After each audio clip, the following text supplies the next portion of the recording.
Hello everybody, it's Paul Smith here and I hope you're really well. I want to talk to you today about Springfield House, which is that property you can see in the middle of the picture there, just over the road. And I'll change the picture to me in a minute, but I just want to show you the property. I want to give you a feel for the street it's in. Really wide, tree-lined street. I'm across the other side of the road just so that if I was too close to it, you couldn't see it. This side of the street, we've got some lovely monuments. We've got a park down there, war memorials, that sort of thing. So, hope I'm giving you a feel for the area. I'm in Doncaster, but you know, it's a desirable area. And the property over there, Springfield House, is effectively 2 townhouses with a nice big car park behind it. So, having given you a park behind it. So, having given you a feel for the area and the property, if it's okay with you, I would like to talk to you about it. So, what is Springfield House now? Well, on the ground floor, don't think you see it. Yes, that's the ground. Ooh, that is the ground floor there. I've got a commercial tenant that I'll tell you about, and then can't really see it through the trees here, but it's actually 4 stories high, so you can just about see the 2 bay windows on the first floor, 2 more windows on the second floor, and then we've got a 2-bedroom dormer flat in the eaves there. So altogether we've got 5 serviced apartments. It's a lovely property. I love it. It's one of my favourite ones. In fact, love it so much, whenever I'm down here in Doncaster, I stay in it.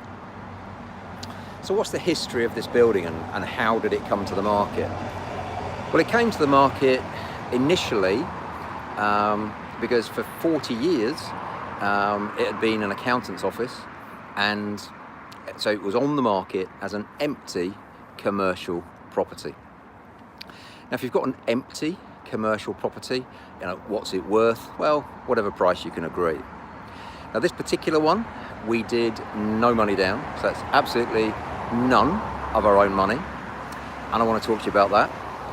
So the purchase price was £280,000, and the refurb costs to do up the top floors, there we are, you can see it now behind me, was another £140,000, and that cost included all the fees and everything. So you got a total spend of £420,000. So how much of that did I have to come up with? The answer is nothing. And if you like the idea of doing £420,000 worth of property investing with no money, well, what kind of reason would you have to give to a team of investors to invest with you? And the answer is all sorts of different things. Some of them will want security. Some of them will want a return on their investment. Some of them will want... So the answer is, ultimately, you need to offer them whatever it is that they want, because there's no such, you know, there's no magic formula that says every single investor is always going to want this. So we had, on this project, we didn't have a lot of investors. We had 3. So tip for you, I don't like working with investors that are putting in less than £100,000. Because if you go, I mean, could I have done that with 42 investors at 10 grand each? Yes. Would it probably have driven me nuts? Yes. And so rule number 1, I don't like working with investors who've got less than £100,000. So, you know, no harm to people at all that have got less than £100,000 to invest. It's just, I don't want to work with them. Rule 2, there's only 2 rules really. Then I won't work with people, I've learned this the hard way, I won't work with people unless they can prove to me that whatever they're investing is 10% or less of their wealth. So if somebody's got £1 million and they're investing 100k, happy days. They're going to be relaxed about the outcome, and they won't be on your back all the time. If, on the other hand, somebody's only got £5,000 and they've borrowed 50 grand off their mum, 30 grand off their auntie, blah, blah, blah, blah, they are going to be all over you like a rash. So we bought that property in the December, so this is going back to December 2015 now. We got it finished, as in, all the building work was done by April 2016, so it was a 5-month project. All the investors were paid back, and that's all captured within the £140,000. So legal fees, stamp duty, investor interest, legal bills, all of that. Just to keep it nice and simple, I'm just using two numbers. So the purchase price was 280, and the refurb, including all costs and fees, was another 140, so that's 420. And we put a loan on it with Lloyds. As soon as it was finished, it was valued at £700,000. We put a 65% loan to value loan on it against its commercial valuation with Lloyds, which was £440,000. So we paid back all the investors, and we had a nice little £20,000 in the bank. Plus, I don't want to overcomplicate this video because the message is no money down investing. And if you want to learn more about no money down investing and see other projects that we've done, I'd love to talk to you about it. But that's a real live example right behind me. And I'm just going to go down here again now because I want to look back at the property. So what are the headline figures? Well, the current valuation of that property is around about £800,000. It's on a repayment mortgage. So in the two and a half years that we've had it operational, we've paid back, because it's on a repayment mortgage, because we can afford to have it on a repayment mortgage, around about £40,000. So current valuation around about 800k. Could probably get a little bit more than that if I wanted to sell it, but why would I want to sell it?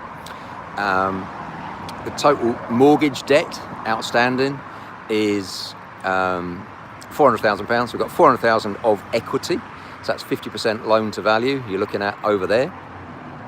And the company that's just moved into the downstairs on a new FRI lease, or a new commercial lease, they're called Bridgeit.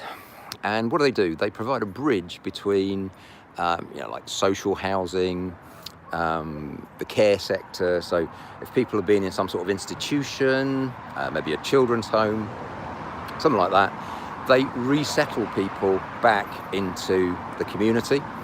And why did I particularly want them as a tenant? Well, number one, they pay rent, obviously, and with a new lease like that adds value to the property. So I'm being fairly gentle with a valuation of £800,000.